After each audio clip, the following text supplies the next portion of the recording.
Your Golden State Warriors hold the 41st overall pick in the 2025 NBA draft. And last year, they went and got a pretty instant contributor in year one in Quentin Post. Can they make that happen again this year in 2025? On today's show, we're going to go through 5 round 2 draft targets for your Golden State Warriors that I think should be available at pick 41, but the NBA draft is very fluid. You never know. That's why we're giving you 5 names. And if you want to draft another player like Quentin Post, another round 2 steal who's going to contribute for Golden State in the short term, go down below and like the video. Manifest it. Send the good vibes over to the Bay Area so we can get another contributor for the Dubs next season. Let's hop into this.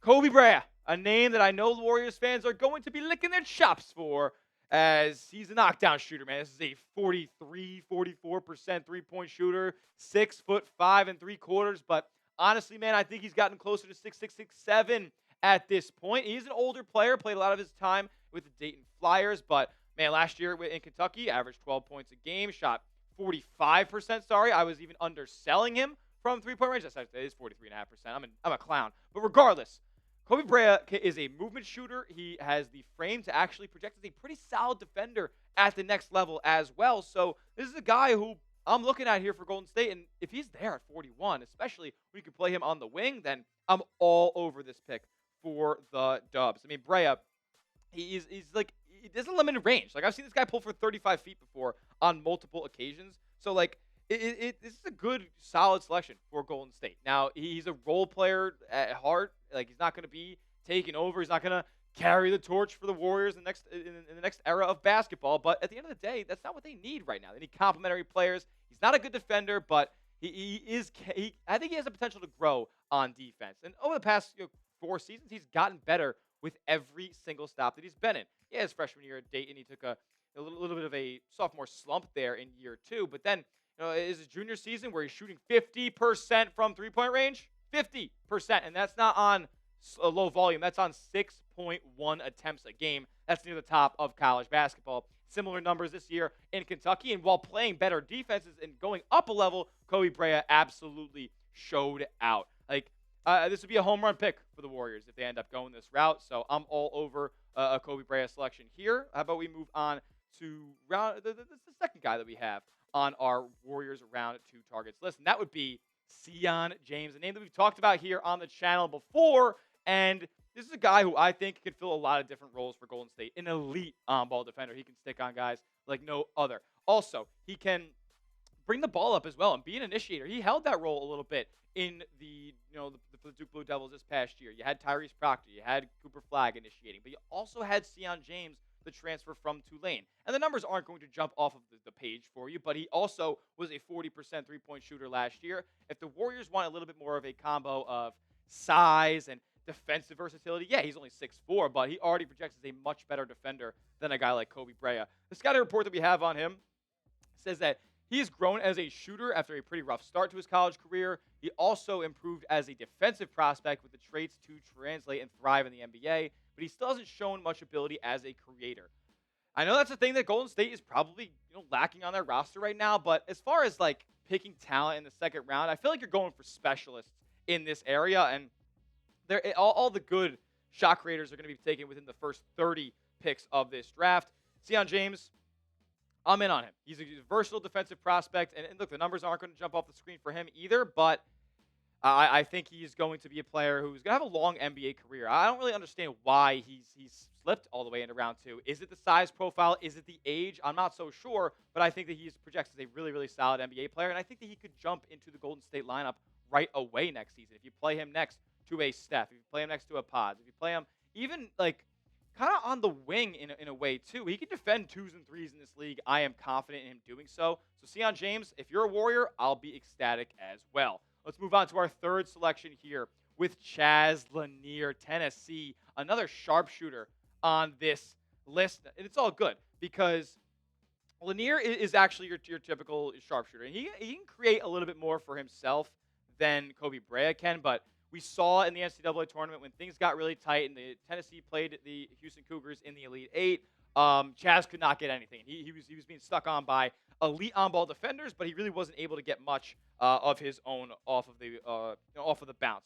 Chaz, as a three-point shooter, though, like he can absolutely play. He's not necessarily the biggest prospect out there. He's only 6'3", without shoes on, so he's going to be about a 6'4", maybe 6'5" ish player. But he's a true two guard in this league. He's got a 39-inch vertical, so he can absolutely jump out of the gym. He had 4 years at a mid-major North Florida before transferring to Tennessee last year. And he put up big-time numbers for the Volunteers. 18 points per game, 40% from three-point range. Not exactly a distributor or playmaker by any means, but you're getting Chaz Laneir, you're getting a shooter, elite three-point shooter. He shot 44% in 23-24. And then in the SEC play last year, he shot 40% again. He was in the 98th percentile in three-point shots made overall last year. He had 15 games where he made 4 or more threes. He also projects somebody who could be a secondary ball handler a little bit. Not going to be, somebody who necessarily is making plays for others or is initiating Golden State's, style of offense. But he can put the ball on the deck if he comes off of a little bit of a dribble handoff and get to the rim. He's capable there. He just doesn't really get to the rim all that often. He's more of a guy who will settle for that mid-range jumper in the 10 to 14 foot range rather than actually attacking the basket at a really high rate. A player comp that we have for him out there right now is Tim Hardaway Jr. And I think if the Warriors got a Tim Hardaway Jr.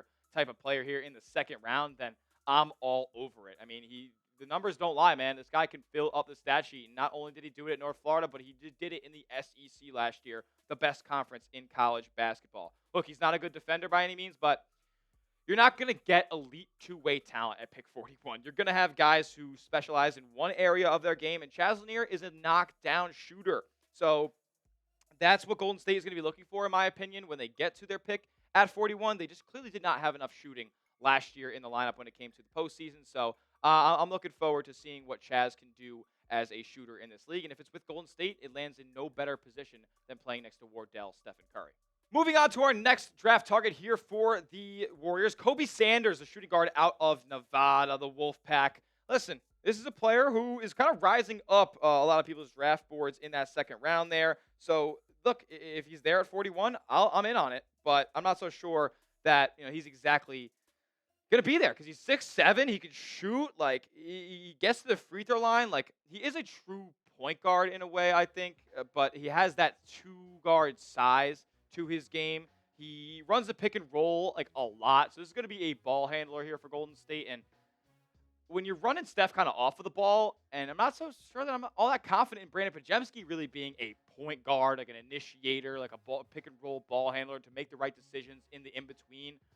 This is a guy who can absolutely do that. He does not turn the ball over, even though he plays a ton and has the ball in his hands a whole heck of a lot. He's got a 2.4 assist-to-turnover ratio. That's really, really good. Look, not a three-point shooter like that great. He shot 34% last year. And only a +1 wingspan on a player who's 6'7" is not exactly great. Got some questions defensively, but a player that he's being compared to by the people here at Chat Sports. How about Warriors legend Shaun Livingston? Warriors legend Shaun Livingston, the best mid-range assassin that I've ever seen in my life, but was really a pick-and-roll guy. Like a guy who Golden State fans could feel comfortable with the ball in his hands, not going to turn the ball over, going to make the smart reads, and be a guy who just doesn't make bad decisions on this Golden State team. They need more of those type of players because I think too often during this playoff run for the Dubs, they had guys just trying to play beyond their means and playing in a way that got them in trouble a lot of times. Pods with a heck of a lot of turnovers. You had Buddy Hield with a heck of a lot of turnovers. When the ball was in his hands, it was kind of a disaster. You also got a guy like, Jonathan Kuminga having his mishaps with the ball in his hand as well. He could fill up the stat sheet, no doubt about it. Averaged 5 assists last year, and doing that in the Mountain West is not exactly easy to do. He got it done, man, and I think that this is a player who can actually progress as an outside shooter while having a lot of other traits that are really, really valuable to a team like Golden State. We got one more prospect to come over here for a Warriors draft target in round 2, but get hooked up with this fresh 4th of July gear with the Warriors logo on it, with the American flag behind it. That's tough. If you're going to be cooking out dogs on the 4th with all the fam and the friends, then you're going to be wanting to talk some Warriors basketball as well. And easy conversation started when you get the Warriors logo right on your chest. And you can get it right here at this link, chatsports.com/dubs4th. Chatsports.com/dubs4th. I put that link in the comment section and description of today's video to make it easy for you guys. Go get yourself some fresh Dubs 4th of July gear today.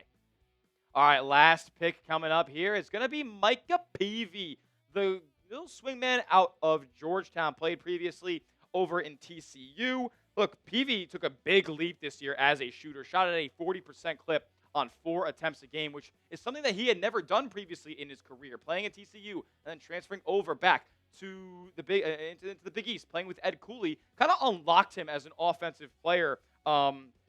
And look, he's an older player here, nearly 24 years old, but he projects as a solid like NBA frame. He's 6'6", 220, like 6'7" wingspan.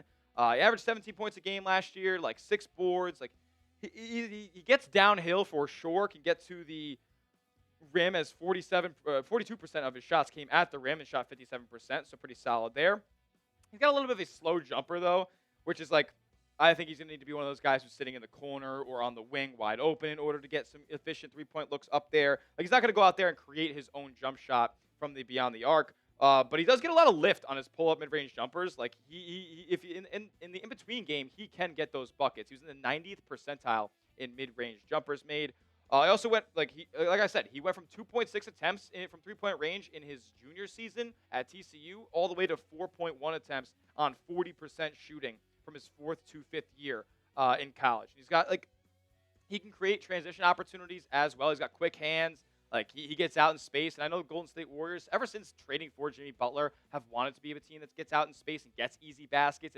That's kind of Butler's MO at this point. Not exactly the best half-court scorer anymore in his at this point in his career. So they want to get out there and run and create turnovers. And I think Micah Peavey can do just that. But as far as being a disruptor on that end, I'm not so sure that Peavey is the best suited for it, as he kind of has that kind of neutral wingspan. It's not super positive. So that kind of limits him as a defensive disruptor at the next level. He's really old, so like I like it for Golden State as a player who can contribute right away. But limited upside there. He's not going to get much better than what you see him at right now. He's not a good free throw shooter, which is kind of surprising as a guy who shot 40% from long range last year. He also turned the ball over a ton as well. The comp for him was a Josh Okogie comparison, and we'll see if Golden State ends up taking any of these 5 guys we talked about on today's show. Who is your number 1 Warriors draft target at pick 41 for tomorrow? Is it something that we talked about on today's video? Is it something that we have not mentioned yet at all in this on this Warriors Today channel? Let me know what you guys think down in the comment section, and make sure you are subscribed to the channel. Lock us in, because we're bringing the Warriors offseason content every single day here at Warriors Today. If we hear new stuff about Kuminga, if we hear new stuff about Golden State making a trade this offseason, we will bring you the info right here at Warriors Today. Lock us in, hit that sub button. We'll see you guys on the next one. And as always, let's go Dubs.